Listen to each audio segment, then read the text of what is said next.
Hi, everybody. Welcome to Presentation Hell here today. We're broadcasting from Embark Studios in Tampa, Florida.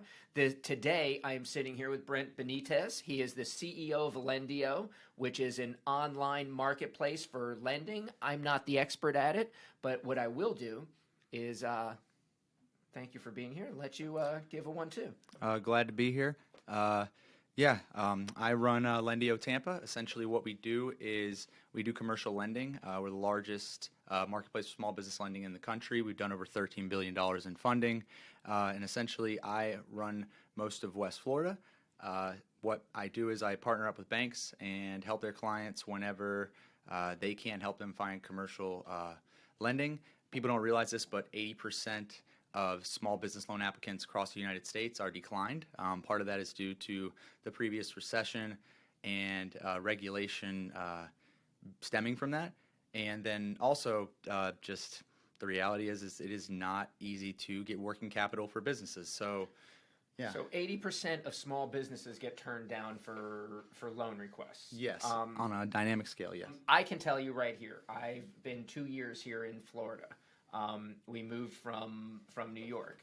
When I left, I had a line of credit in New York, and they told me I couldn't, without being in business for 2 years, I couldn't get a business line of credit. Exactly. So I waited. My 2 years came back in July. I went to the bank and said, yes, I'd like to apply.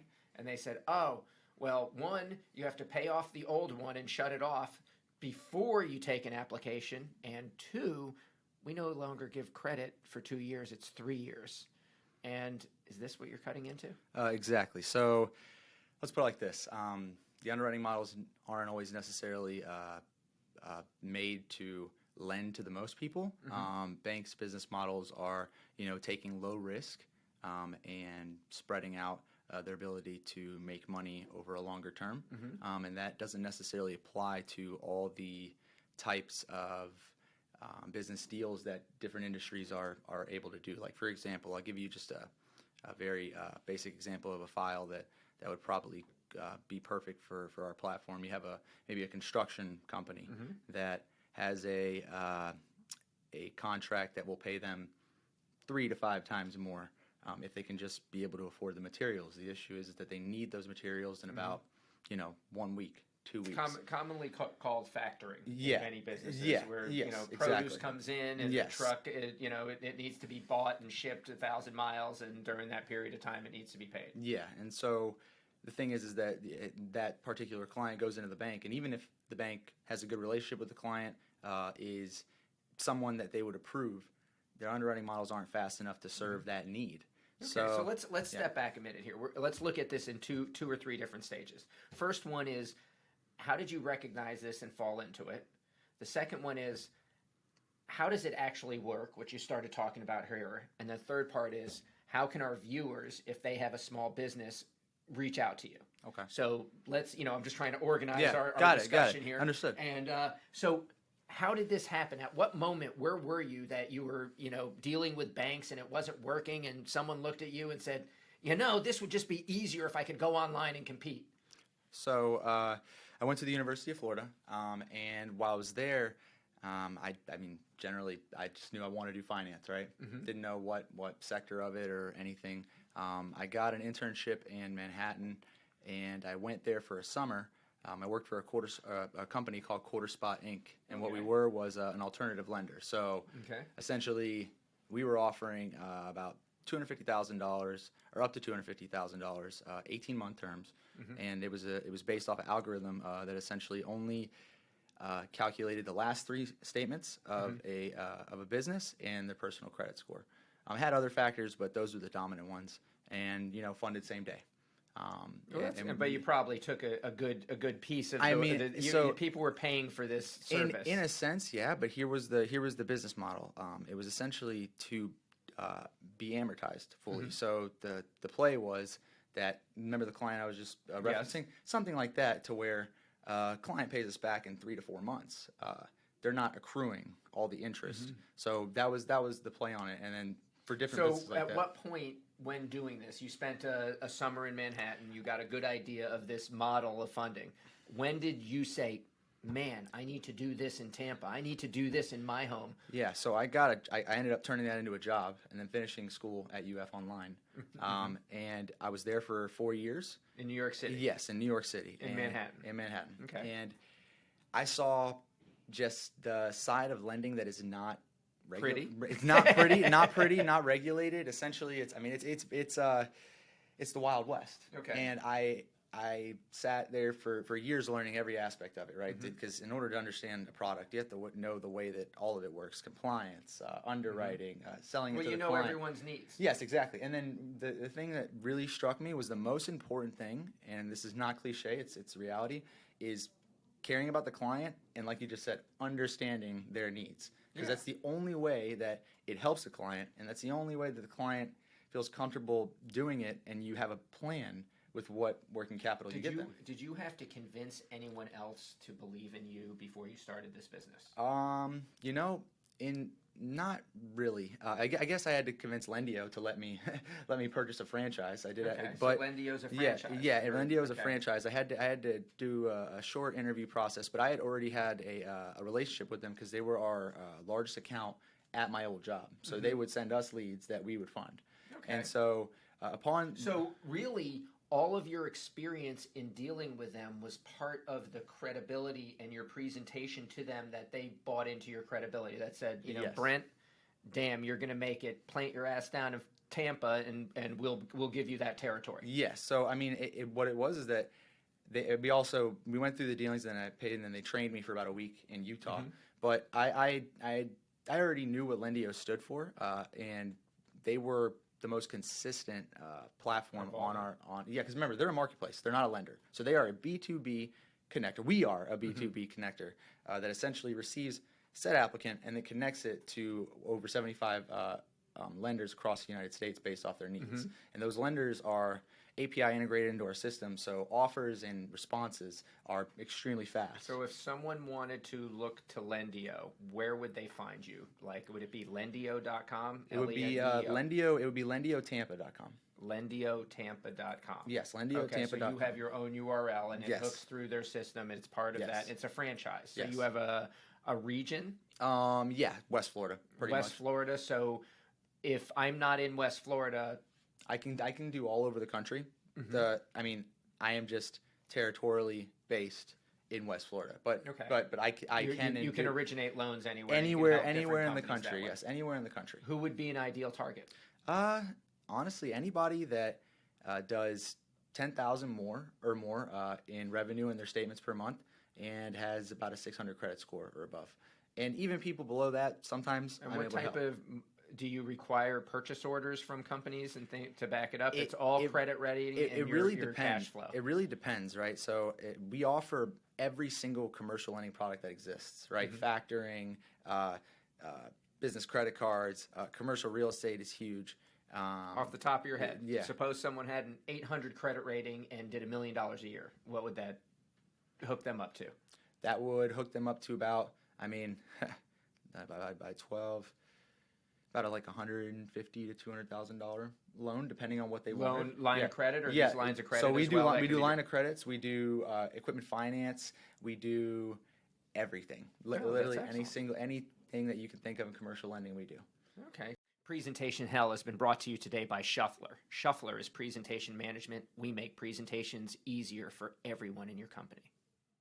So, Brent, tell me a little bit about yourself. Where do you come from? What's your background? What made you who you are today wearing black? So I am 100% Hispanic. My mother is from San Pedro Sula, Honduras, and my dad's family, my last name Benitez, comes from pretty much Madrid, Spain. They moved over to Mexico in the early 1900s and then immigrated to New Orleans. My mother moved from Honduras to New Orleans in the early 70s. Okay. And prior to your arrival. Yeah, I was not born yet. I'm a first generation immigrant. I think that plays a huge role in my drive, right? My mom is probably my biggest role model because my dad passed when I was 16, and my mom had to pick up all of the slack. My mom is. You have brothers and sisters? Nope, only child. But okay. it wasn't always easy. And What did your mother do for a living? my mom works in a pharmacy at a hospital. Okay. Yep. And she essentially, she continued to provide for us. She had to learn a lot of new things that she didn't do before. But what was interesting is my mom's very tough, loving, like your typical good mother, right? But very tough, no excuses. Give me one example of her give me one moment in your life where you thought she was being tough and you might have hated it, and then a couple years later you're like, she loved me. When I was in college, I wasn't perfect. Let's put it like that. Not many of us are, by the way. Yeah, and there was definitely a portion of time where I did not think finishing my degree was going to be logical at the time. But where I was at that moment, I really needed to. And I was close to stepping away completely. And my mom buried it into me because, essentially not everybody from where she comes from gets the luxury of having a chance to You were get grateful educated. for the hard work Exactly. and ability and the And opportunity you had to start. I was grateful at that time, but I didn't see it like that in that You didn't moment. respect it. I didn't respect my mom. My mom really pushed me to finish that degree, but she also wanted me to understand what it meant to our family, right?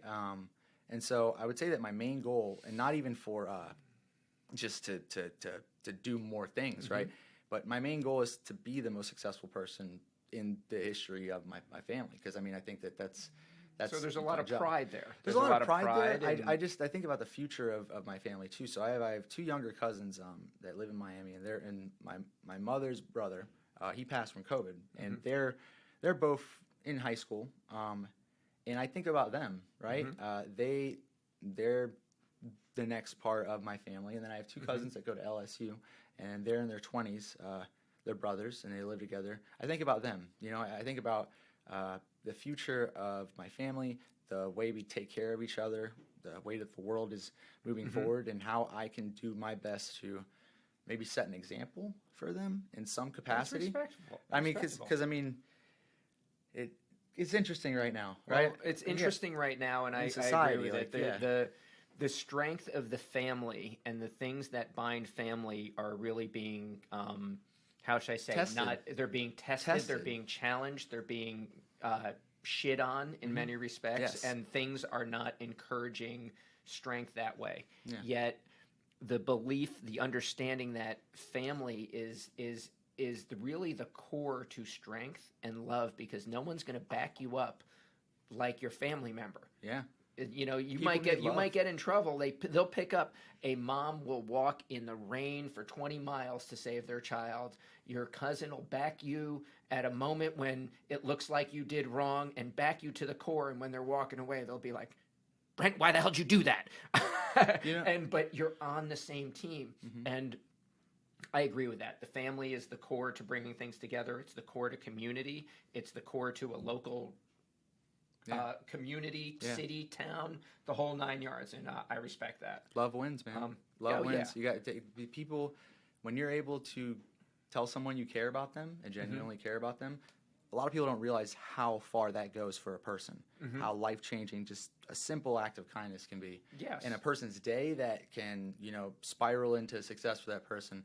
I think that we have to vicariously live within one another by supporting each other. That's how we all succeed. And it makes a difference. Supporting one another, and we can live throughout. That's actually pretty damn deep. Yeah. Well done. Thank you. See, that's why, I don't know if anyone knows here, but Brent and I are part of Leadership Tampa Bay, class of 23. And we'll give them a thumbs up, and we'll, it's right here on the screen right there. You see it? It's actually, to go to what Brent said, it's something that I pride myself in and I'm happy to be involved in, but we take time to learn about the community where we are. We've learned about social services. We'll learn about the arts, the Port of Tampa, the hospital system, the educational system, the travel and entertainment and the components that go into it, and what makes an entire community, the emergency services, police, 911, how it all links together. Where does your garbage go? If it floods out, who's going to be called? It's a program called Leadership Tampa Bay. We're involved in it. I'm looking very. It's the thing I'm probably most awesome. excited for. It is awesome. I mean, Yeah. I can't say enough about it. I knew it was gonna be great, but I think I underestimated just how fun and awesome. Yeah, it we've really got is. 9 more months going on, and there's a lot of events, and I just feel we become connected to the community. And to back up what you said, family is the basis for community, and if you understand that, it'll grow from there. And so I'd like to thank you all today on the podcast. We've here a presentation. It was more like presentation love, none of this presentation hell today, but that's a different story. So, Brent, thank you very much. Thank you for having me I'll see on. you next Thursday, and Yes, we'll sir. hang out. And thank you for tuning in here. We're broadcasting from Embark Studios here in Tampa, Florida.